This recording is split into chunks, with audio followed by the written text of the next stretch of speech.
아멘. 오늘 본문의 말씀을 통해서 인생의 축제 이렇게 제목을 정해봤습니다.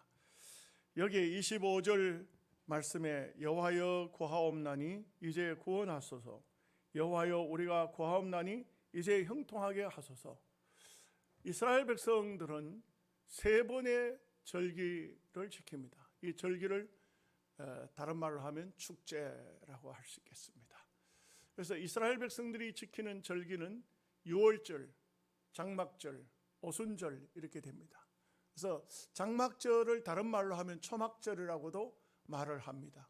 이것은 이스라엘 백성들은 전부가 다 절기가 하나님과 관계가 있습니다. 우리는 가령 강복절 하면 우리가 해방받은 날이 될 것이고, 또 무슨 명절, 한가위, 추석, 또 그 다음에 설, 구정, 설 이렇게 어떤 의미를 가지는데, 유대인들도 그 절기가 하나도 허투른 절기가 없습니다. 특별히 유월절은 구원과 관계가 있죠. 애굽 땅에서 살던 430년의 종사를 청산하고, 그리고 그들이 구원받아 나오던 그 절기를 잊을 수가 없죠. 그래서 그들은 양을 잡아 양의 피를 문설주에 바르고, 그리고 하나님 앞에 이 유월절 절기를 쓴나물과 무교병을 먹으면서 지키는 그 절기가 유월절입니다. 그리고 장막절은 초막절이라고도 하는데, 초막, 광야에 이스라엘 백성들이 40년 동안 살았습니다. 그것을 기념하기 위해서 광야에다가 초막을 짓고 장막을 짓고 거기에서 일주간을 보냅니다. 온 가족 식구들이 편안한 집을 다 내놓고 이렇게 초막을 짓고 거기에서 한 주간을 사는 것입니다. 그 다음에 한 가지는 이 오순절, 장막절, 초막절이라고 합니다. 초막절. 초막절이라는 것은 우리로 말하면 감사절이라고 할 수 있겠습니다. 맥주 감사절 이렇게 하는 게 더 정확하겠죠. 이것은 이스라엘 백성들이 그 광야 생활 다 끝을 내고 가나안 땅에 들어갔습니다.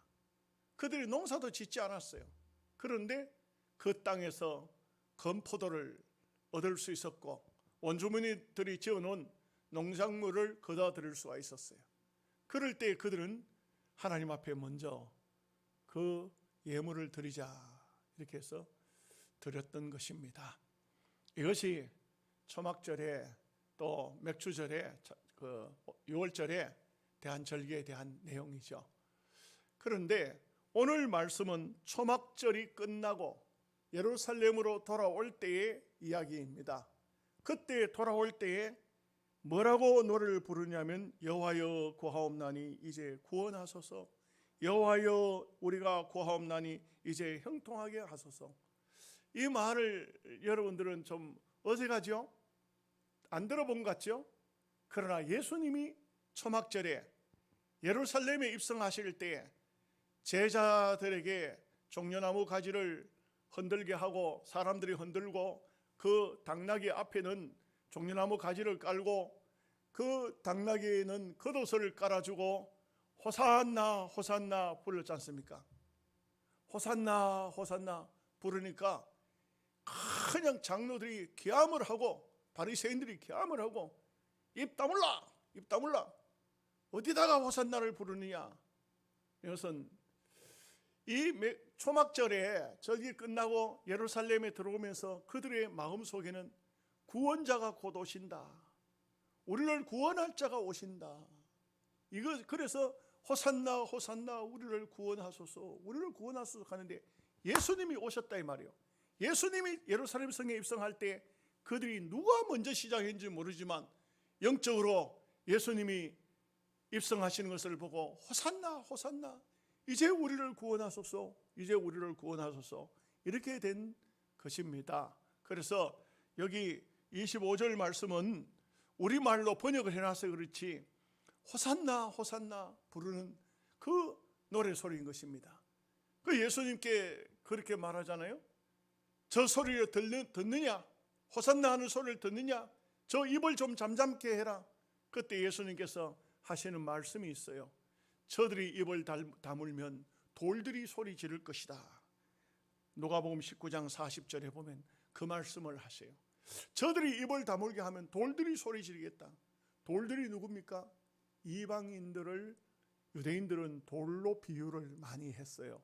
그래서 이 유대인들의 노래가 끝나면은, 유대인들이 입을 다물고 더 이상 노래하지 않으면 이방인들이 노래를 부를 것이다.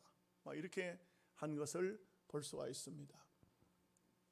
한 이틀 전에 설을 지났기 때문에 그 설이라는 것을 제가 한번 그 사전을 통해서 또 책을 통해서 한번 찾아봤어요. 우리나라에 설이 언제 생겼나?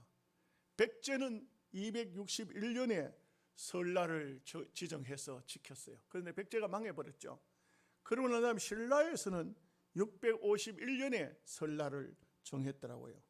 651년 정월 초하루 날에 왕이 조원전에 나와 백관들의 세배를 받으면서 이것이 설날이 되었어요. 그런데 이 설날이라는 말이 참 재미있습니다. 설날이라는 원래 말은 설렘의 날이다. 여러분, 설날이 올 때 좀 설렙니까? 설렘의 날이다. 또는 이 설날을 낯설다 하는 뜻으로 가있어요. 낯설다. 그런데 더 재미있는 내용이 담겨 있어요. 이 설날 새해가 되었으면 정말 새 옷을 입고 또 좋은 음식을 먹고 찌짐을 붙이고 떡방아를 찢는데, 그런데 가난한 사람들은 이 떡매를 칠 떡이 쌀이 없어요. 찌짐을 붙이려 해도 붙일 게 없어요. 그러니 그날은 서러운 날이에요. 설날 가는 것은 가난한 사람에게는 서러운 날이다. 또 어떤 의미로 보면은 젊은 아이에게는 설날이 너무나도 나이를 한 살 더 먹고 성장해 가는 좋은 날이지만, 어른들에게는 또 한 살 더 먹는 서러운 날이에요. 그러나 이 모든 절기를 통해서 우리가 몇 가지 하나님의 말씀, 하나님의 뜻을 생각해 볼 것이 있습니다. 첫째는 이 축제는, 이 절기는 쉬는 것입니다. 쉼이 있습니다. 여러분, 모든 축제는 사실상 쉬는 것입니다. 그래서 예수님께서는 이렇게 말씀하시죠. 수고하고 무거운 짐진 자들아 다 내게로 오라. 내가 너희를 쉬게 하리라. 우리가 이 주일을 지키는데 이 주일은 축제예요. 두 가지의 뜻이 있어요. 하나는 하나님을 예배하는 것이고, 또 하나는 우리가 푹 쉬는 거예요. 주일날 쉬지 않으면 안 돼요. 주일날도 막 다급하다고 뭘 막 움직이는 사람들은 그 뭔가 잘못된 거예요. 여러분, 차를 몰고 가다가 푸른 신호등에서는 막 달려나가야죠. 푸른 신호등에 어떤 사람은 머뭇해요. 저 사람 왜 저러나? 가까이 가보면 초보 운전 이렇게 붙여놨어요. 그러면 초보 운전이구나, 이해가 돼요. 그런데 보통 사람이 신호등 앞에서 멋짓 하면은 사고 납니다. 그렇죠? 그와 같이 푸른 신호등에 달려가지만 붉은 불이 딱 들어오면, 신호등이 들어오면 멈춰야 됩니다. 우리 여러분 달력을 보십시오. 주일날만 빨간색으로 준비가 딱 표시가 되어 있어요. 다른 날은 열심히 달려 세상에 열심히 나가서 일해야 됩니다. 그러나 주일날은 안식하십시오. 쉬십시오. 주일날은 모든 것을 수도해야 됩니다. 우리가 하나님 앞에 절기를 지키는 것은 바로 이와 같은 것입니다. 그 첫 번째는 하나님을 가까이 하는 것이고, 그 다음에 또 한 가지는 은혜를 받고 영적으로 마음의 평안을 누리는 것입니다. 여러분 심령 속에 가슴이 답답하고 뭔가 문제가 있고 참 마음이 무너지고 때로는 참 고민이 돼서 잠도 잘 안 오고 이러다가도 주일날 하나님의 전에 나와서 설교를 듣고 말씀을 듣고, 아이고 그래, 하나님 말씀을 들어보니까 뭐 인생 별거 있나, 뭐 다 하나님께 맡기고 그냥 사는 거지. 여러분 자녀들 염려한다고 뭐 됩니까? 여러분 사업 뭐 염려한다고 됩니까? 하나님이 도와주셔야 되고 하나님이 결국은 붙잡고 계시니까 하나님의 손에 있는 것이고, 그러니까 아버지 다 맡깁니다. 그리고 여러분들은 주일날 교회에 왔다가 집에 돌아갈 때는 다 내려놓고 푹 편안한 마음으로 내려가야 될 줄로 믿습니다.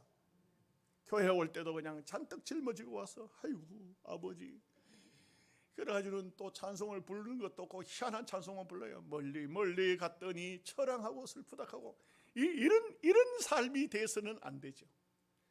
그야말로 하나님 앞에 모든 것을 다 내려놓고 이제는 이 성전을 떠나갈 때는 내 마음이 먼저 쉼이 와야 돼요. 내 마음의 평안과 기쁨을 가지고 돌아갈 수 있는 것이 하나님의 절기의 방법입니다. 시편 127편 2절 말씀에 보면 그러므로 여호와께서 그의 사랑하시는 자에게는 잠을 주시는도다.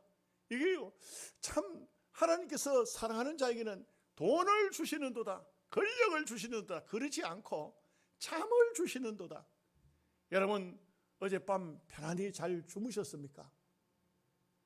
어젯밤에도 그냥 뒤척 이리 뒤척 저리 뒤척 까만 밤을 하얗게 만들고 오신 분은 안 계십니까? 우리의 마음에 근심과 고민과 갈등이 있으면 잠을 잘 이룰 수가 없어요. 그것을 하나님 앞에 가지고 오면 하나님 앞에서 모든 것을 다 내려놔야 됩니다. 세계적으로 유명한 영웅이라 할까요? 세상 사람들은 그렇게 부르죠. 나폴레옹. 이 나폴레옹이 워터로 전투에서 패했습니다. 참 내게 불가능이 없다 하던 사람도 그 전쟁 한번 패하고 난 다음에 인생이 완전히 쪼그라들고 말았습니다. 세인트 헬레나에 기항을 갑니다. 기항을 가서 쓸쓸히 마지막 생애를 맞이합니다. 근데 어느 기자가 찾아가 가지고 나폴레옹을 인터뷰합니다. 각하, 폐하, 일생에 있어서 가장 기뻤던 날이 언제입니까? 가장 마음에 평안이 왔을 때가 언제입니까? 했더니 이 나폴레옹이 이런 말을 합니다. 한창 전투가 시작될 때에 스위스 알프스 산맥을 넘어서 그 군사들을 이끌고 전쟁터로 지금 나가는데 그날 소강 상태로 상대편도 총을 쏘지 않고 우리도 총을 쏘지 않고 서로 전쟁이 없는 그때가 있었다고. 소강 상태에 있는데 그 알프스 산을 넘어간 그 동네, 조그마한 동네인데 몇십 호 안 되는 교회, 그 동네인데 교회 종소리가 들리더라고요. 그래서 정신을 차리고 오늘이 무슨 날인가? 주일이구나. 그래서 교회 종소리가 들리니까 이 나폴레옹이 교회당에 들어갔다는 것입니다. 그리고 찬송을 부르고 설교를 듣고 기도를 하는데 마음에 그렇게 평화로울 수가 없다는 거예요. 여러분 그 치열한 전투 속에서 살던 사람도 하나님의 전에 들어와서 기도하고 말씀을 듣고 찬송을 부를 때 마음의 평안을 누렸는데 그것을 일생 잊지 못한 행복으로 느끼고 있어요. 여러분 이 교회에 들어오시면서 여러분들이 행복을 느끼면서 들어오고 계십니까? 오늘 우리가 그런 마음으로 들어와야 됩니다. 여러분 이 세상의 나라 가운데에서 주의를 지키는 나라와 지키지 않는 나라의 차이점이 뭘까요? 공산주의는 주의를 안 지켜요. 그런데 공산주의는 다 잘 사는 나라가 없어요. 다 못 살아요. 주일날 뭔가 큰 일을 했다가 실패한 나라들이 참 많습니다. 그런데 특별히 전쟁이 일어났을 때 어떨까요? 우리나라에도 1950년 6월 25일 6.25 사변 터졌죠. 그날이 주일날이었어요. 새벽 4시. 새벽 4시면 어떤 시간입니까? 새벽 기도 시간. 하나님 앞에 예배하는 시간. 비록 우리가 많지 않는 기독교인들이지만 하나님 앞에 예배하는 그 시간, 김일성이가 소련제 탱크를 몰고 들어간 것이죠. 결국은 북한은 그 전쟁에 실패했습니다. 실패했을 뿐만 아니고 세계 빈민국가로 바뀌어진 것을 볼 수가 있습니다. 여러분 1941년 12월 8일 일본이 미국을 선전포고를 하고 전쟁을 했던 날도 주일날이었어요. 결국은 일본도 묘하게도 주일날 전쟁을 일으켰는데 주일날 망했어요. 원자폭탄이 히로시마 나가사키에 떨어진 날들이 주일날들이었어요. 미국에서는 주일이 아니거든요. 출발을 했는데 여기 오니까 주일이에요. 와서 꽝 끝났어요. 무엇을 얘기하고 있습니까? 하나님을 침범하고 하나님을 침략하면은 결국은 멸망을 당할 수밖에 없다. 그런 것을 성경을 통해서 많이 찾아볼 수 있습니다. 두 번째로 우리가 생각할 것은 축제는 카르타스, 즐거움, 기쁨. 축제를 통해서 기쁨과 즐거움을 누려요. 그런데 원문으로 보면 카오스, 하나가 된다, 이런 뜻이 있어요. 우리가 주일날이 되면 여러분들 집에서 지금도 오늘 새벽에도 보니까 집사람이 새벽 기도를 집에서 하는 분이 15분 정도 된다 그래요. 15분, 혼자서 들어도 15명 있고 둘이서 들으면 더 많겠죠. 교회 나오시는 분들이 한 20몇 명, 그렇게 30명이 안 되고 집에서 하는 사람이 10몇 명. 근데 할 수 있으면 교회에 나와야 돼요. 왜 그런지 아십니까? 성도들이, 구원받은 성도들이 함께 나와서 찬송하고 함께 나와서 기도하고 함께 말씀을 듣고 함께 예배를 드리는 것이 이 축제예요. 축제. 영적인 축제라고요. 영적인 즐거움을 하나님의 교회에서 누리지 못하면은 세상으로 갈 수밖에 없어요.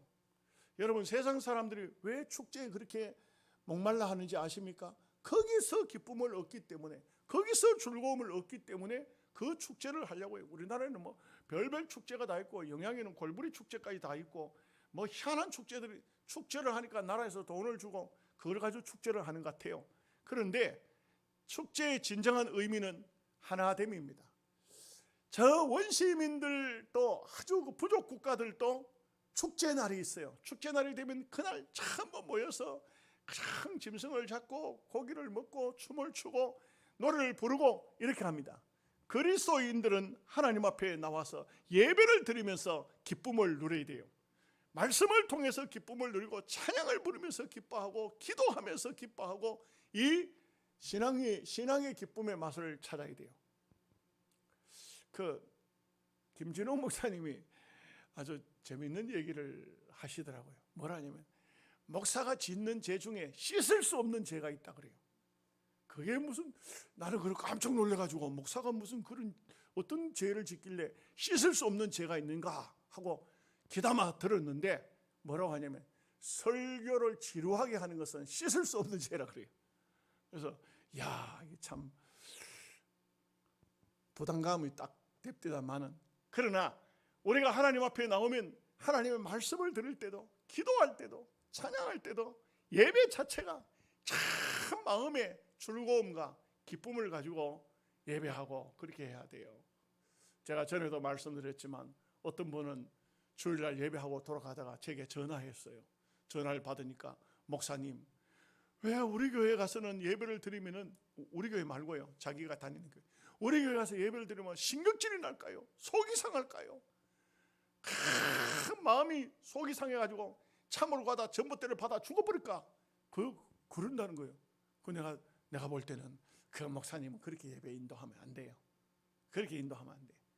어쨌든 간에 교인들이 교회에 오면은 마음의 평안을 얻고 기쁨을 얻고 즐거움을 얻도록 하는 축제적인 분위기가 돼야 되지, 교회에 왔다가 예배 드리고 가면서 죽어버리고 싶으면 그러면 어떻게 되겠어요? 그게 다 교회답지 못하죠. 우리가 하나님을 만난다는 것은 얼마나 귀한 축복입니까? 얼마나 귀한 일이에요. 여러분, 세계적인 음악가 베토벤 있죠. 이 베토벤의 음악은 도입부가 전부 아주 슬프기 시작해요. 근데 이 슬프고 처량하기 시작했지만 마칠 때는 다 한이로 끝이 나요. 그 인생의 삶을 대체적으로 노래하는 것 같아요. 그리스도의 고난도 마찬가지지만 이렇게 참 인생 자체가 슬프고 고달프고 어렵고 힘들지만 마지막 부분에 가서는 거의 다 부활의 영광으로, 한이의 즐거움으로 그렇게 노래를 끝맺고 있어요. 그러면 이 베토벤이라는 사람은 어떤 인생을 살았을까? 잘 그 인생을 살펴보면 그 자기가 노래한 작곡한 노래들이 이해가 되져요. 왜 그러냐면 이 베토벤은 아버지는 알코올 중독으로 생을 마감했어요. 어머니는 17살 때 폐결핵으로 세상을 떠났어요. 그리고 베토벤이 나이가 30살이 됐을 때 기의 청력을 잃어버렸어요. 이 음악가가 기의 청력을 잃어버렸다는 것은 이것은 얼마나 그냥 고통스럽고 힘든 일입니까? 그는 온 병을 몸에 짊어지고 다녔어요. 57세에 길을 가다가 쓰러져서 죽었어요. 그렇지만 이 사람은 이렇게 자기의 일기장에 이런 글을 써놨어요. 나는 괴로움을 뚫고 항상 기쁨을 발견했다. 그래서 나는 행복하다. 왜요? 무엇 때문에요? 어디서 기쁨을 발견한 것일까요? 예수 그리스도를 통해서 기쁨을 발견했다는 것입니다. 아멘 하십니까? 예수 그리스도를 통해서 기쁨을 발견했기 때문에 자기는 가정적으로도 불행하고 육체적으로도 불행하고 많이 힘들고 많이 어렵고 어렵지만 그러나 그의 마음속에는 나는 항상 기쁨을 발견하고 산다. 이렇게 말씀했습니다. 한 가지만 더 말씀드릴게요. 세상 축제는 사람들이 기뻐하면 끝납니다. 그렇죠? 기독교인들의 축제, 성도들의 모임, 여기는 하나님이 기뻐하셔야 됩니다. 오늘 우리만 즐거워하고 우리만 기뻐하면 아무런 의미가 없습니다. 우리가요 코로나 시대라서 찬양단이 없습니다만 찬양단을 찬양하고 난 다음에 박수 치는 것은 잘못됐어요. 근본적으로. 왜 그러냐면 우리 모두가 다 찬송을 하나님께 드리죠. 사실 드리는 거죠. 그런데 또 대표적으로 찬양을 잘한 사람을 뽑아가지고 우리를 대신해서 하나님께 찬양을 올리는 거예요. 정말 하나님께 정성을 다해서 올리는 것입니다. 우리 모두가 다 찬양을 하나님께 드리죠. 드리는 맞습니다. 기도도 우리 모두가 다 하죠. 장로님이 아까 나와서 대표기도 하셨잖아요. 장로님도 그 대표 기도를 위해서 많이 마음속으로 준비하고 기도하고 그래서 성도들 전체를 대표해서 하나님께 올리는 것이죠. 찬양도 똑같아요. 찬양도 찬양대원들이 온 성도들이 찬양을 다 하지만 그 중에서 찬양을 잘하는 은사가 있는 분들이 따로 연습을 해가지고 하나님께 올리는 것입니다. 우리는 하나님이 기뻐야 우리가 기쁜 것입니다. 우리가 모두가 다 하나님 앞에 축제를 예배를 하나님 앞에 드리기 위해서는 하나님이 기뻐하시는, 그래서 하나님께 헌금을 드리고 하나님께 찬양을 드리고 하나님께 기도를 드리고, 그리고 우리가 받는 것은 한 가지죠. 말씀을 통해서 지도를 받는 거예요. 하나님의 뜻이 어떤 것인가 말씀의 교훈을 받는 것입니다. 이제 미국에서 있었던 이야기 하나만 간단히 하고 마칠게요. 미국 어느 교회에서 있었던 일입니다. 어느 가난한 가부 한 사람이 있었어요. 이 가부는 자녀가 5명인데 남편이 없습니다. 그런데 이 가부는 온갖 남의 집에 청소해주고 허드렛일을 해주고 빨래해주고 바느질을 해주고 그리고 벌은 돈으로 자식들을 교육을 시키는데, 그런데 그 교회는 아마도 헌금을 작정해서 드렸던 것 같아요. 헌금을 작정해서 드리니까 봉투에 자기 이름이 있고 거기에 헌금을 넣는데, 이 가난한 가부가 그 어려운 생활을 살면서 헌금을 하는 것이 5불씩 이렇게 헌금을 했어요. 막 큰 돈은 아니지만 그때 당시는 꽤 그래도 돈이 되는가 봐요. 근데 그 교회 장로님이 헌금을 이렇게 수납해서 이렇게 보다 보니까 그 가부가 한 주일도 빠지지 않고 매주일 5불씩 헌금을 하는 겁니다. 그럴 때 그 장로님이 어느 날 갑자기 이런 생각이 들었어요. 아이고, 이 가난하고 어려운 사람이 이렇게 헌금하려고 하면 자식들을 제대로 먹이기나 하겠나, 입히기나 하겠나. 그래서 그 장로님이 목사님을 찾아와요. 목사님, 제가 이야기하기는 좀 그렇고요. 우리 아무개 그 가부 집사님 그 생활이 얼마나 어렵고 힘들다 하는 것을 잘 알고 있는데 헌금을 매주 그렇게 5불씩 하니 그 가난이 그 5불 그 가정에 보탰으면은 자식들을 우선 먹는 거라도 좀 제대로 먹일 수가 있겠는데, 그래서 목사님, 제가 그 가부 집사님이 내는 오불을 매주일 내가 내 헌금 내는데 더 보태가지고 낼 테니까 그 집사님한테 목사님 가서 좀 그 집사님 권해가지고 그 헌금을 자녀들의 복지를 위해서 쓰도록 말씀 좀 해주시죠. 그 목사님이 그 말을 듣고 상당히 타당하다 싶어가지고, 또 장로님은 또 사업가니까 돈도 많고 하니까 좋겠다 싶어가지고 그 집사님의 가정에 신방을 갔어요. 가가지고는 찬송을 부르고 성경을 한 절 읽고 난 다음에, 집사님 많이 힘드시죠? 그런데 그 집사님이 그래요. 목사님, 그래도 괜찮습니다. 하나님의 은혜로 근근히 살아가고 있습니다. 그 자식은 밥을 제대로 먹습니까? 예, 뭐 그래도 제가 열심히 살아서 아이들을 굶기지는 않습니다. 뭐 새 옷은 못 사 입혀도 입고 있는 옷 잘 빨아서 떨어지지 않게 제가 잘 키워서 입히고 있습니다. 너무 가정이 검소한 겁니다. 그래서 목사님이 말을 했어요. 집사님, 우리 장로님이 사업하시지 않습니까? 집사님이 매주 헌금하는 것을 보니 5불씩 헌금을 하는데 그 5불을 자녀들의 복지를 위해서 쓰면 좋겠다고 장로님 말씀하시네요. 집사님, 다음 주일부터 우리 장로님이 대신 헌금을 내줄 테니까 집사님은 안 내셔도 되겠습니다. 그랬더니 그 집사님이 정색을 하고, 목사님, 제가 비록 남편이 일찍 잃고 자식 5명을 키우고 있지만 아무리 힘들어도 아무리 어려워도 하나님이 나와 함께 하신다는 것을 잊지 않고 있습니다. 그리고 정말 하나님께 헌금을 5불 드리기 위해서 애를 써서 준비가 되어서 주일날 드릴 때 그 기쁨은 말로 다 할 수가 없습니다. 내가 드리는 헌금 5불, 큰 돈은 아니지만 그러나 이 돈을 하나님 앞에 드리기 위해서 나는 정성을 다하고 최선을 다해서 하나님께 드리는데 내 기쁨을 왜 목사님, 장로님이 빼앗아가려고 하십니까? 목사님이 그 장소에서 회개했어요. 집사님, 죄송해요. 믿음으로 생각지 않고 너무 인간적으로 생각했던 거 죄송해요. 여러분, 말씀을 마칩니다. 우리가 하나님 앞에 나올 때 바로 이러한 마음 자세로 내가 기도를 드리든지 찬양을 드리든지 헌금을 드리든지 하나님이 기뻐하시는 그 하나님께 기쁨을 드린다는 이런 마음 자세로 하나님 앞에 축제를, 예배를 드릴 수 있는 여러분 되시기를 주님의 이름으로 축복합니다. 아멘. 기도하겠습니다.